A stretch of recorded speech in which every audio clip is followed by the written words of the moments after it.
नमस्कार, स्वागत है आप सभी का द हिस्ट्री यूट्यूब चैनल में और मैं हूं विकास टेकरे। आज के इस वीडियो में हम बात करेंगे विनोद बिहारी महतो कोयलांचल विश्वविद्यालय धनबाद झारखंड के एमए हिस्ट्री के सिलेबस के बारे में। हम थर्ड सेमेस्टर के सिलेबस के बारे में चर्चा करेंगे और समझने का प्रयास करेंगे कि किस तरह सिलेबस के ज़रिए आप पढ़ाई कर कर अपने परफॉर्मेंस को बेहतर बना सकते हैं। तो आइए समझते हैं। उससे पहले ये देखते हैं कि किस तरह से डिवाइडेशन होता है और किस तरह से चीज़ों का यहाँ पर हमें अलग अलग वर्गीकरण देखने को मिलता है। तो सबसे पहले आपको ये समझ लेना चाहिए कि हर पेपर 100 नंबर का होता है, जिसमें से 70 नंबर आपको एंड ऑफ सेमेस्टर जो एग्ज़ाम होते हैं सबसे लास्ट में मेन एग्ज़ाम उसमें मिलते हैं। और जो 30 नंबर होते हैं वो आपको आपके जो टेस्ट सीसी वगैरह होते हैं उनमें आपको 20 नंबर मिलते हैं। और 10 में से 5 नंबर आपको आपकी अटेंडेंस पर मिलते हैं, आप कितने उपस्थित रहे क्लास में। और आपको जो बचे 5 नंबर है वो आपके बिहेवियर पर मिलते हैं। इस तरह से 30 और 70 प्लस 100 होते हैं और इस तरह से 4 पेपर के 400 नंबर होते हैं। और इस तरह से एक सेमेस्टर 400 नंबर का होता है और चारों सेमेस्टर मिलाकर होते हैं 1600 नंबर के। अब इसके बाद में हम थर्ड सेमेस्टर के पेपर की बात करें तो पहला पेपर आता है गांधीयन फिलोसॉफी, दूसरा पेपर आता है मिडाइवल इस्लामिक सोसाइटी और तीसरा पेपर आता है India and the world since second world war. Ecology and environment ये एक और पेपर है। और फिर एक और इसमें एक्स्ट्रा पेपर आता है, वो है पॉलिटिकल थॉट। तो यहाँ पर आपको 5 पेपर देखने को मिल रहे हैं, जबकि यहाँ दूसरे अगले सेमेस्टर में हमें सिर्फ 4 पेपर देखने को मिले थे, आपको थर्ड सेमेस्टर में 5 पेपर देखने को मिल रहे हैं। तो आइए दोस्तों समझते हैं इन 5 पेपरों को और देखते हैं इस सिलेबस को। तो आप वीडियो के साथ बने रहिएगा ताकि आप बेहतर तरीके से समझ पाएँ। तो देखिए दोस्तों, आ जाते हैं हम थर्ड सेमेस्टर के पहले पेपर में गांधीयन फिलोसॉफी यानी कि गांधीवादी दर्शन। महात्मा गांधी को भले ही आज हम जितना नकारने का प्रयास करें या फिर हम जितना ही उनके बारे में भला बुरा अच्छा जो भी कहना चाहें वो कहें, लेकिन सच बात तो ये है कि उनका प्रभाव हमेशा भारत के इतिहास में रहने वाला है, चाहे आप उसे नकारात्मक लें या फिर सकारात्मक लें। जब तक आप किसी व्यक्ति को पढ़े नहीं तब तक आप उनके विषय में राय ना बनाएं। इतिहास से यही सीख मिलती है। देखिए, गांधीयन फिलोसॉफी देखते हैं तो यहाँ पर से किस तरह के प्रश्न बनेंगे। यूनिट 1 में आता है गांधी जी का जीवन, जीवन शिक्षा धर्म उपलब्धि। दोस्तों, अगर आप गांधी जी को सच में जानना चाहते हैं तो मेरी तरफ से राय है कि आप 2 किताबें पढ़ें। पहली है सत्य के प्रयोग। सत्य के प्रयोग गांधी जी की एक प्रकार से आत्मकथा है जिसे उन्होंने खुद लिखी है। और आपको यकीन नहीं होगा कि कोई व्यक्ति अपने बारे में इतना लो लेवल से कैसे लिख सकता है। उन्होंने अपने पूरी जो गलतियां हैं उनके जीवन की रही हैं, जहां वो गलत थे, उन्होंने खुलकर बताया है कि यहाँ पर मुझसे गलतियाँ हुई थी। तो आप गांधी जी के जीवन को समझना चाहते हैं तो किसी और के ज़रिए ना समझकर आप खुद गांधी जी के ज़रिए समझिए, उनकी आत्मकथा सत्य के प्रयोग को पढ़कर। और साथ ही साथ अगर आप गांधी जी की आइडियोलॉजी को पढ़ना चाहते हैं तो हिंद स्वराज नाम की एक किताब है, वो भी गांधी जी ने ही लिखी है। उससे आप गांधी जी की विचारधारा को समझ पाएंगे कि गांधी जी का जो गांधीवादी विचारधारा है वो आखिर क्या थी। तो इस तरह से इस पूरे पेपर को आप सिर्फ 2 ही बुक से कवर कर लेंगे और कोई बड़ी बड़ी बुक भी नहीं है। 200-200 350-300 पेज की बुक है, छोटी छोटी बुक्स हैं, इसलिए आप बड़े आसानी से इनको पढ़ सकते हैं।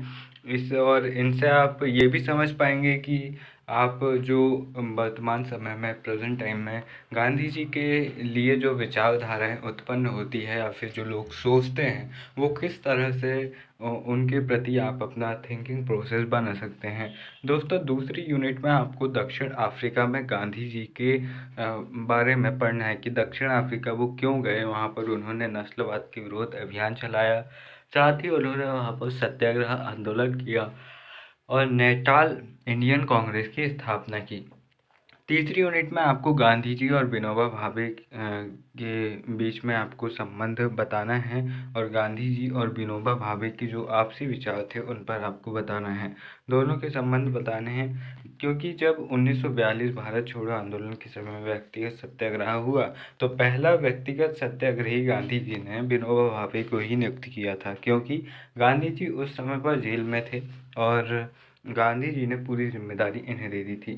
अब इसके बाद में आपको ये देखना है कि उनके जो विचार है अहिंसा, सत्याग्रह, ग्राम स्वराज, ये क्या है, आपको आसानी से इनके बारे में बताना है। तो मैं वही कह रहा हूँ कि अगर ये पूरा पेपर आपको समझना है तो मोटी मोटी गाइड या फिर मोटी मोटी किताबें पढ़ने से अच्छा है कि आप दो वो किताबें पढ़िए जो महात्मा गांधी जी ने खुद लिखी हैं और उनसे आप बहुत आसानी से ऑथेंटिक रूप में समझ पाएंगे। पहली है सत्य के प्रयोग और दूसरी है हिंद स्वराज।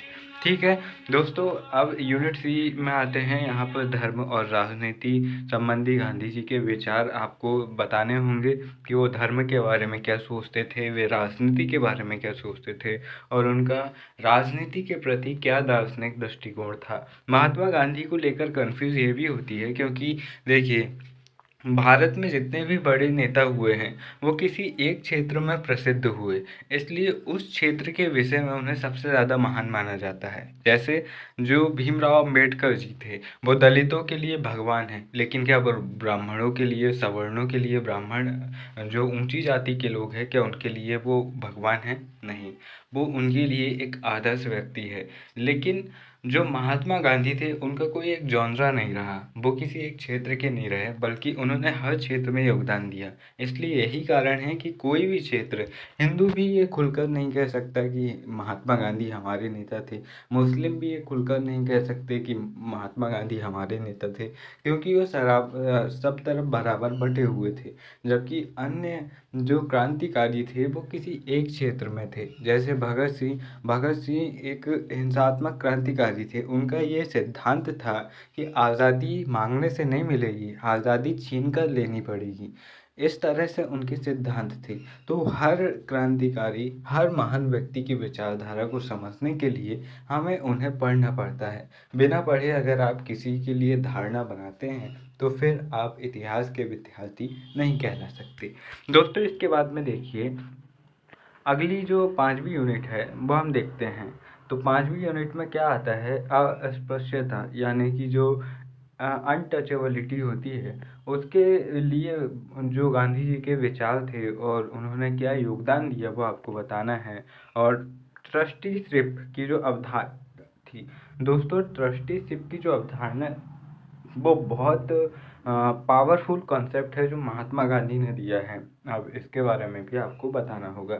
अगली यूनिट में क्या है, राज्य के प्रति गांधी जी के क्या विचार थे, राज्य का जो एक आदर्श राज्य कैसा हो या फिर राज्य की स्थापना के प्रति गांधी जी के कैसे विचार थे वो आपको बताना है। अर्थव्यवस्था के प्रति वे कैसे सोचते थे और गांधी जी का क्या अनुमान रहा होगा आपको ये भी बताना है। यहाँ पर कुछ बुक्स आपको रिकमेंड की गई हैं। हालांकि मैं आपको 2 बुक बता चुका हूँ, लेकिन फिर भी अगर आपको लगता है कि आपको कुछ और पढ़ना है तो आप यहाँ पर से देख सकते हैं। ये आपकी जो यूनिवर्सिटी है उसी के द्वारा ये बुक सुझाई गई हैं और इन बुक्स को आप देख सकते हैं। ठीक है, अब इसके बाद में हम दूसरे पेपर में आते हैं। 3rd सेमेस्टर का जो सेकंड पेपर है, मेडाइवल इस्लामिक सोसाइटी, मध्यकालीन इस्लामी समाज के बारे में आपको देखना है। भारत में इस्लाम कैसे आया? बहुत सारे लोग कहते हैं कि इस्लाम भारत में एक आक्रांता के रूप में आया। ये सच बात है कि भारत में जो उत्तर भारत में जो आक्रमण हुए वो इस्लामिक आक्रमण आक्रांताओं के द्वारा किए गए और उन्होंने इस्लाम को हमारे ऊपर लादा, ज़बरदस्ती उत्तर भारत के नागरिकों के साथ धर्मांतरण करवाए और उन पर अत्याचार करवाए। चाहे वो महमूद गजनवी हो या फिर वो मोहम्मद गौरी हो या फिर दिल्ली सल्तनत के 5 वंश और उनके अलग अलग सुल्तान हो या फिर मुगल काल हो। लेकिन दोस्तों, इससे पहले भी भारत में शांतिपूर्ण तरीके से दक्षिण भारत में इस्लाम आ चुका था। केरल के एक राजा थे, चेरामन जुनामन ऐसा करके उनका नाम था। जब 622 ईस्वी में इस्लाम की स्थापना हुई तो उसके कुछ साल बाद वो गए कहाँ पर, मक्का गए। मक्का मदीना की उन्होंने यात्रा की और पैगंबर साहब से उनकी मुलाकात हुई। वे इतने ज़्यादा प्रभावित हुए कि उन्होंने वहीं पर इस्लाम धर्म को स्वीकार कर लिया और फिर भारत में पहली जो इस्लामिक स्ट्रक्चर बना, भारत में पहली जो इस्लामिक मस्जिद बनी, वो थी चेरामन जुमा मस्जिद। और दोस्तों ये केरल में आज भी है और ये ना केवल भारत की पहली मस्जिद है, बल्कि अरब के बाहर बनने वाली विश्व की पहली इस्लामिक वास्तुकला है। विश्व में इस्लामिक पहली मस्जिद है अरब के बाहर। तो 627 के आसपास यह मस्जिद बनी थी। तो हम ये कह सकते हैं कि अरब के बाहर अगर सबसे पहले कहीं इस्लाम फैला तो भारत में फैला था। हालांकि अगर आक्रमण न हुए होते तो कह सकते हैं कि भारत में इस्लामी संस्कृति वैसे ही रहती जैसे जैन और बौद्ध संस्कृति है, लेकिन आक्रांताओं ने उनके ही धर्म को फैलाने के चक्कर में उन्होंने अपने ही धर्म को बदनाम कर दिया। अब यहाँ पर देखिए, इस्लाम का उदय आपको बताना है, फिर आपको मदीना का संविधान बताना है, फिर आपको इस्लामी राज्य की जो अवधारणा है वो आपको बतानी है, फिर जो खलीफा है उनके बारे में आपको बताना है, अबू बकर इनकी जीवनी उपलब्धि, उमर जीवनी और उपलब्धि, फिर जो खलीफा हैं आपको उनके बारे में बताने हैं और खलीफा कौन से हैं, उस्मान और अली इनके बारे में, फिर फातिमी खलीफा और इनकी स्थापना उपलब्धि वगैरह बतानी है। अगली यूनिट में आता है उमैयद के अधीन राज्य, उत्पत्ति उपलब्धि राज्य के सिद्धांत उमैयद के पतन। और फिर इसके बाद में आता है अब्बासी के अधीन राज्य, उत्पत्ति उपलब्धि राज्य की सिद्धांत अब्बासी के पतन। दोस्तों सीधी सी बात है, अगर आप किसी चीज़ को सबसे ज़्यादा नफ़रत करते हैं या फिर आप किसी भी चीज़ को सबसे ज़्यादा प्यार करते हैं तो सीधी सी बात है कि आपको उनके बारे में ज़्यादा से ज़्यादा पढ़नी चाहिए। अगर मैं ये मानता हूँ कि मैं हिंदू धर्म को सबसे अच्छा मानता हूँ दुनिया में, अगर मैं इसी वहम में रहा गया तो फिर ये मेरा वहम कभी नहीं टूट पाएगा। लेकिन अगर मैं हिंदू धर्म के इतिहास को पढ़ूंगा तो मैं ये पाऊंगा कि वैदिक काल में हिंदू धर्म वैसा था जैसा आज बन नहीं पाया और शायद ही कभी बन पाएगा, क्योंकि वो हिंदू धर्म का स्वर्ण युग था। फिर वो गुप्त काल में जगा, फिर वो शंकराचार्य के दौर में रहा, फिर वो कबीरदास के समय में रहा। लेकिन हिंदू धर्म में कई सारी कमियां, कई सारी कुरीतियाँ भी थी जिन्हें समय समय पर नकारा गया। इसी तरह मैं किसी धर्म को कहूँ कि ये धर्म दुनिया में सबसे ज़्यादा खराब है तो फिर मुझसे ज़्यादा बेवकूफ़ कौन होगा। इसलिए अगर आप किसी चीज़ को बहुत बुरा मानते हैं या बहुत अच्छा मानते हैं तो दोनों ही मामलों में आपको उस चीज़ के विषय में पढ़ाई करनी चाहिए। इससे आपका जो नज़रिया है वो और निखार पाएगा। इसके बाद में देखिए, नारी की स्थिति इस्लाम में आपको बतानी है, गुलामों की स्थिति बतानी है, अर्थव्यवस्था की स्थिति बतानी है, शिक्षा और साहित्य, कला वास्तुकला, वैज्ञानिक विकास आदि आपको यहाँ पर बतानी है। फिर यहाँ पर से कुछ बुक आपके लिए बताई गई है, अमीर एस अली है, फिर इसके बाद में अर्नोल्ड की है, फिर द खलीफा एडसाइड प्रेस, फिर इसके बाद में आपको के.पी. साहू की बुक है इस्लाम का उद्भव और विकास, फिर पी.के. हित्ती की बुक है, के. अली की बुक है, पी. लेवी की बुक है। इस तरह से अलग अलग राइटर्स की बुक है, तो आप देख सकते हैं। और साथ ही मेरा सुझाव तो यही रहेगा कि आप अगर कॉलेज जाते हैं रेगुलर तो अच्छी बात है, नहीं जाते हैं तो किसी दिन जाइए, 2-3 दोस्तों को पकड़ कर ले जाइए और अपने प्रोफेसर से पूछिए कि हमें कोई अच्छी सी बुक सुझाइए पढ़ने के लिए, तो वो आपको और अच्छा बता पाएंगे क्योंकि उनके पास में बहुत लंबा एक्सपीरियंस है बताने का। और इसके बाद में देखिए, थर्ड सेमेस्टर का जो तीसरा पेपर आता है, द्वितीय विश्व युद्ध के समय भारत और विश्व। अब ये इसमें आपको बताना है, पहली यूनिट में आता है इसराइल का निर्माण। 1948 में इसराइल का निर्माण होता है, किस तरह से इसका निर्माण होता है और इसका राजनीति में किस तरह से महत्व होता है ये बताना है। सेकेंड यूनिट में फ़िलिस्तीन की समस्या बतानी है और फिर अरब उदय, जो अरब देश जो इजराइल के साथ में युद्ध करते हैं, फ़िलिस्तीन का सपोर्ट करते हैं, इनका कैसे कैसे संघर्ष शुरू होता है ये आपको बतानी है। दोस्तों अगर आपको फ़िलिस्तीन समस्या या फिर कुछ ऐसे टॉपिक्स में जानना है, तो मेरे ख़्याल से आपको विकास दिव्यकीर्ति सर के जो वीडियोज़ हैं दृष्टि आईएएस में जो आपको मिलेंगे, आपको वो देखने चाहिए। आप उनसे और बेहतर तरीके से फ़िलिस्तीन की समस्या को समझ पाएँगे, क्योंकि आपके सिलेबस में भी है, इसलिए आपको देखनी चाहिए। देखिए, गुटनिरपेक्ष आंदोलन की अगर हम बात करें तो ये भी आपको यहाँ पर देखने को मिल जाएगा, और इससे जुड़े अगर आपको वीडियोज़ चाहिए हों तो ये आपको एमए 4th सेमेस्टर की प्लेलिस्ट में मिलेंगे। भारत अमेरिका संबंध आपको बताने हैं, फिर उसके बाद में भारत रूस संबंध पर आपको बात करनी है। फिर यूनिट सी आती है तो भारत चीन संबंध यहाँ पर देखने को मिलेंगे, भारत पाकिस्तान संबंध, भारत नेपाल संबंध, यानी कि विश्व की महाशक्तियों के साथ और भारत अपने पड़ोसियों के साथ किस तरह से संबंध रखता है आपको बताना है। चाहे वो बांग्लादेश हो या फिर वो श्रीलंका हो या फिर वो दक्षिण की जो देश हो जो सार्क है, उनके साथ पे भारत कैसा रहा है। फिर इसके बाद में हम अगली यूनिट की बात करें तो WTO और GATT गेट, इसके बारे में आपको बतानी है। और फिर परमाणु राजनीति, भारत का परमाणु विकास आपको बताना है। तो इस तरह से कुछ किताबें आपको मिल जाएंगी। एसआर शर्मा और लाई लाई ये क्या भैया, लाल बहादुर शास्त्री होना चाहिए यार ये। तो इनकी है NR transformation in India foreign policy.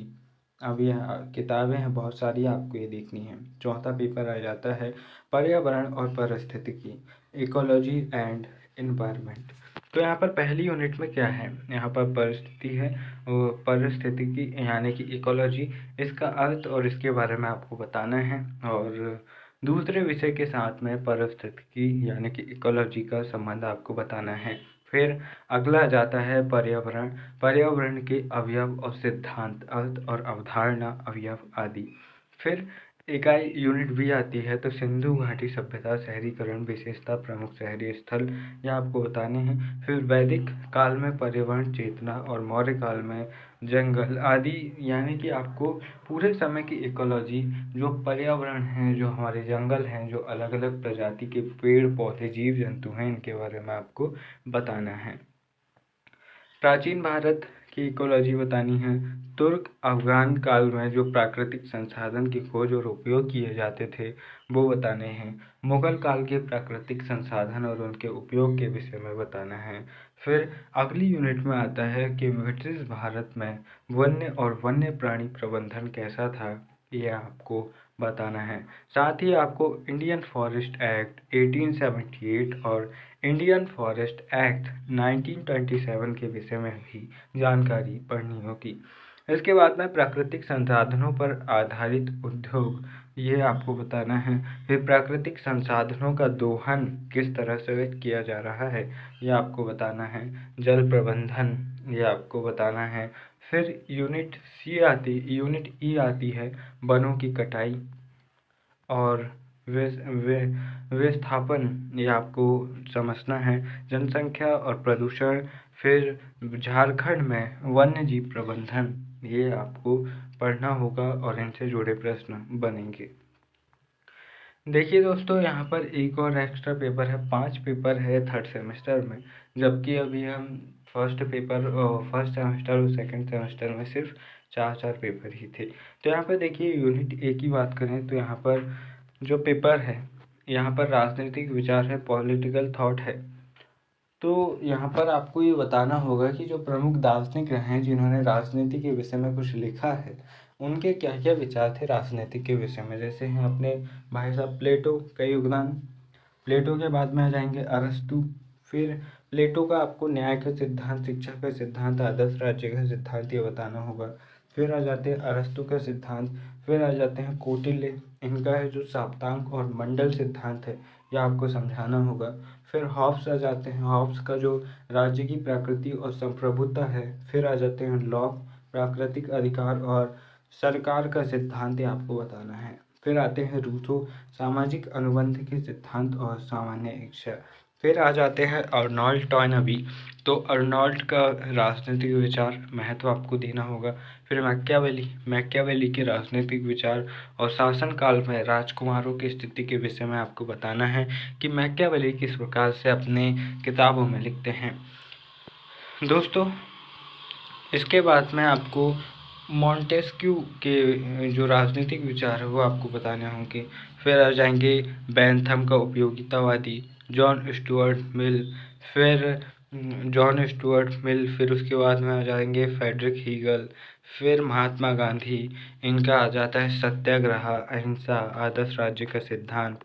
फिर आ जाते हैं विनोबा भावे, फिर सर्वोदय, फिर इनका विनोबा भावे का है सर्वोदय, भूदान आंदोलन। फिर कार्ल मार्क्स का आ जाता है द्वंद्वात्मक भौतिकवाद का सिद्धांत, ऐतिहासिक भौतिकवाद।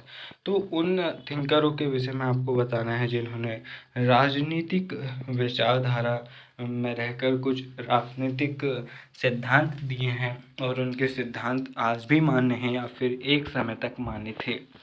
तो इस तरह से दोस्तों हम तीसरे सेमेस्टर के सिलेबस को बेहतर तरीके से समझ चुके हैं और मुझे उम्मीद है कि ये वीडियो आपको काफ़ी काम का लगा होगा।